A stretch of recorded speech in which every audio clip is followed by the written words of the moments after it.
virtual financial, team prosperity, understanding and using the sprint track sheet for new partners as well as organizational growth. This is an imperative tool for management and building. It first of all gives your new partners a blueprint for how to get where they want to go in the quickest, fastest, most efficient way. From you as a builder and a management tool, it's important for building an office and then building and overseeing a portfolio of digital agencies or digital franchises. If you use this tool correctly, it will have a positive ripple effect on your entire organization.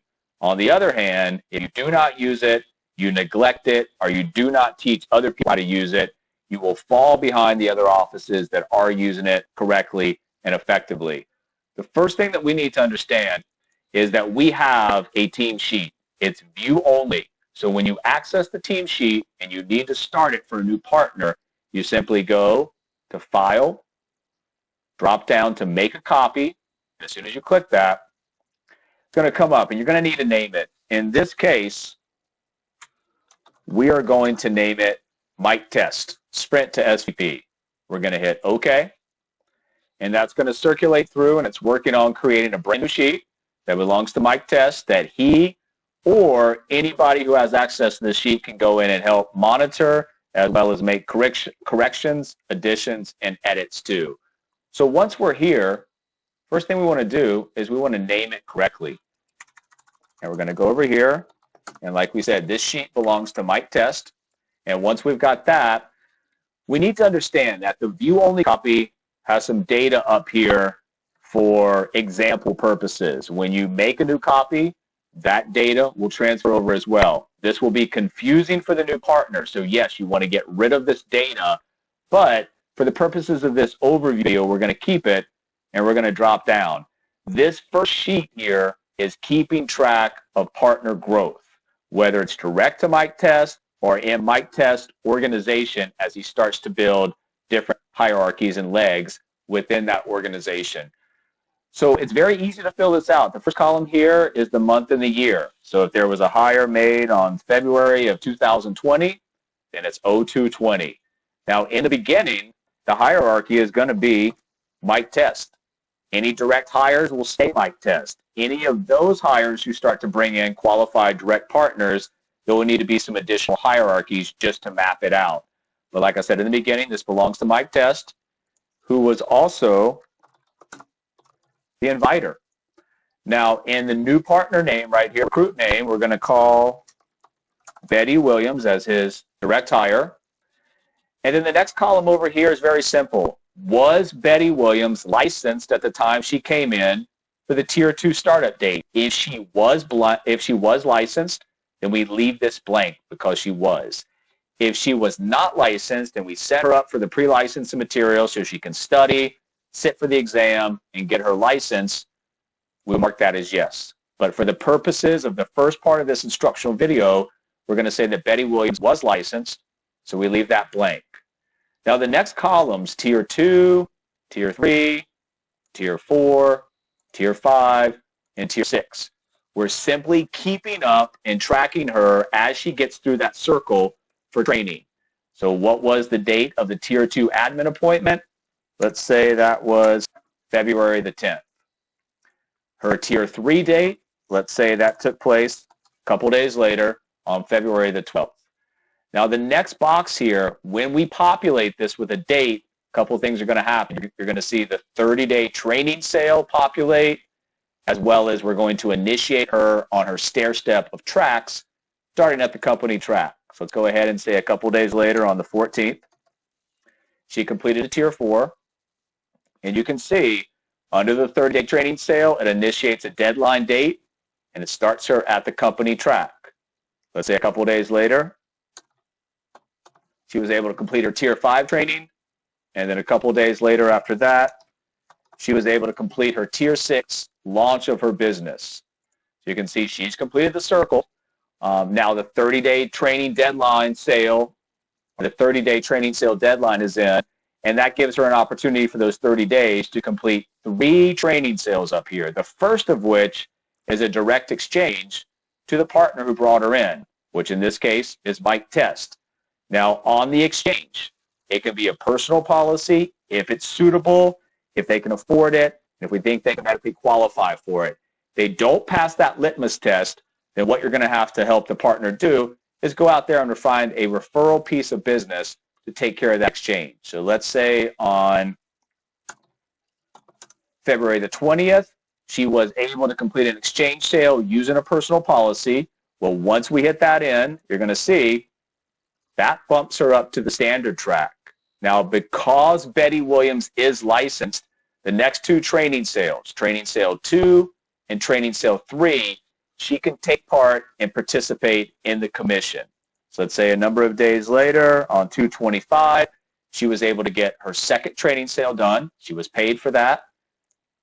It's going to bump her up to the fast track. And then let's say a few days later on March the 1st, she was able to complete the third training sale, of which she was also paid.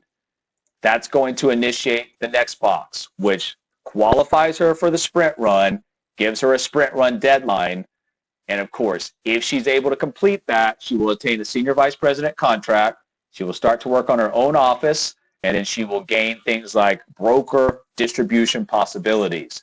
That would be a great accomplishment for Betty Williams. However, if she cannot get that done by the deadline, she would simply fall back to the track here, which is the fast track. Across this board right here in this line, you will see as she's progressing, you have a promotion box, and you can keep track. Training associate, associate, senior associate, marketing director, which we used to call VP, and senior vice president. Now, if she's completed 3 training sales, which she definitely has done, besides qualifying for a sprint run, she would also get a marketing director contract.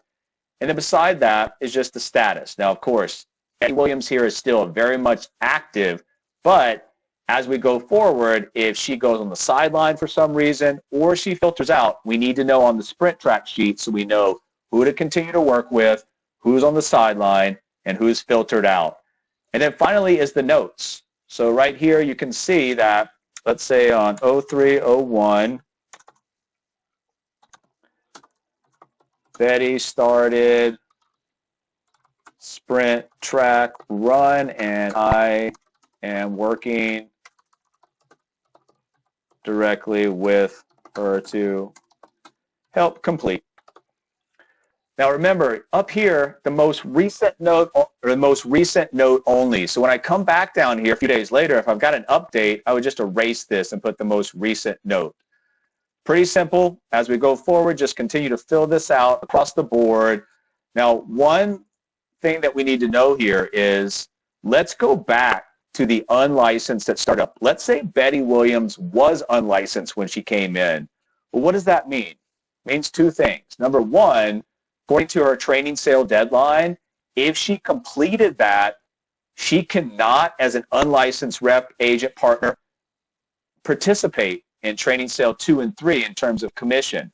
How do we compensate her for that? Well, you're going to see that under the sprint deadline, 5/14, if she was not licensed, we click yes, it's going to give her an extra 30 days. So once again, if she is licensed, she can participate in training sale 2 and 3, get paid commission on that. If she is not, we compensate her by giving her an extra 30 days for the sprint track run. Now down below here, you can see it will keep track of what's needed during the sprint track, which is build out an office of 10 partners, 3 of which have to be direct, in this case, to Mike Test. So that's the first part of the sheet. The second part of the sheet is the actual client side. So we click on the client tab. It takes us over to the next sheet. First thing we do, just like on the partner side, we want to make sure we rename it Mike Test. Now you can see here, a lot of these rows will be similar, but a lot of these rows will be different. So under here, you can see the month and the year. And remember, every single sale, including the training sales, including the exchange, training sale 1, can be counted on Mike Test sprint track run for the client side. So right here, if February of 2020 was the date, the hierarchy, let's say he belongs to Bob Thomas's hierarchy. and let's say that Bob Thomas was the inviter. Now the next column, is this a training sale? If yes, we mark it yes. If it is not a training sale, then we leave it blank. In this case, this was actually Mike Test Training Sale 1, which was the exchange. So we do mark it accordingly as a training sale. Now, of course, this was the exchange for Mike Test, and he used a personal policy, so he is the client. And let's say that Bob used Carl Jones as a financial professional or a consultant. We find out who was the carrier. In this case, it was a Transamerica Life. And then what's the product? Let's say that Mike Test went ahead and bought a term of living benefits on himself. So term, and then application submitted. So let's say it was submitted on February the 8th. Now the next column here, amount with application. If there was a conditional receipt in terms of if Mike Test paid up front and got a conditional receipt, we want to mark that. Let's say there was, or this was $100 term of living benefits and $100 was collected up front. So we mark that.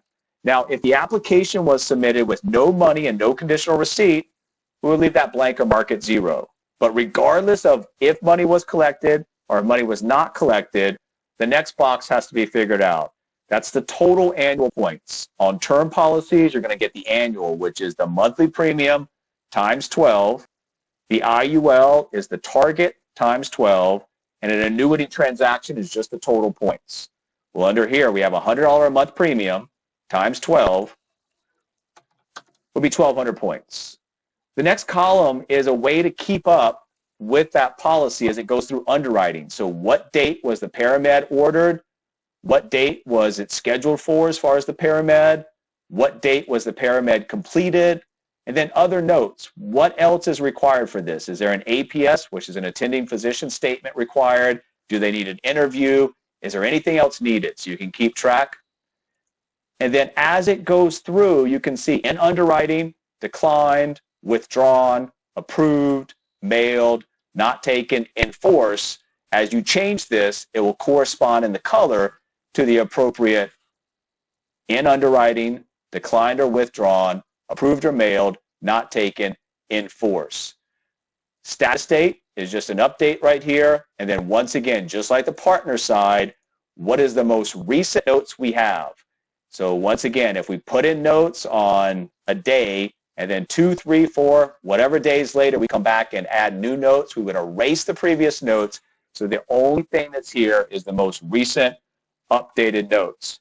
Just like the partner side, when we scroll down here, it's also going to keep up with what's going on. It's a little bit more in depth and detail because we're keeping up with client sales, and there could be a wide range of different things going on in terms of policies being approved, issued, enforced, declined, withdrawn. It's all going to keep track of here, and it's going to give your partner a real-time update on both the partner as well as the client side of where they stand, how many days they have left, what they need to do in that time frame to complete their sprint track run. And at any time, with the third tab here, promotional guidelines, can be revisited to know exactly what is the company track, what is the standard track, what is the fast track, and what is the sprint track guidelines in terms of what's needed in the period of time. Use this effectively. Like I said, it will greatly help your organization. If you neglect it, don't use it. Like I mentioned in the very beginning, you'll pay for that. So if you have any questions, please let us know. In the beginning, might take a little bit of you getting used to. It'll become very routine in nature. You'll start teaching people. And like I said, from a partner perspective, gives them a roadmap. From a manager's perspective, it helps greatly with management, building an office or a portfolio of digital agencies.